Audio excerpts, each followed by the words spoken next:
morning class. This is our lesson for today. We are going to continue from where we stopped. Basic English, spoken English.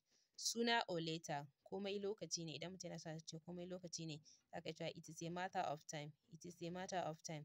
Talk to you, ina son magana da kai. A word with you, ina son magana da kai. To finish, idan za ka kammala abu. To wrap things up, idan za ka kammala abu. That won't work, wannan ba zai yi aiki ba. Wannan ba zai yi aiki ba. That won't work, wannan ba zai yi aiki ba. That isn't gonna fly. That isn't gonna fly. Be polite, mu yi magana ta hankali. Be polite, mu yi magana ta hankali. Be civil, mu yi magana ta hankali. It's not a final decision, wannan ba shawara ce ta ƙarshe ba. It's not a final decision, wannan ba shawara ne ta ƙarshe ba.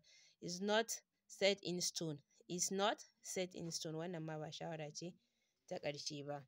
Ba hukunci, za ku ce hukunci ta ƙarshe ba. So wannan shine darasinmu ne, sai kuma gobe da Allah ya kamu. Ku ci gaba da following ɗin Zee Baffa TV. Ku following ɗina a YouTube channel ɗina. Na gode.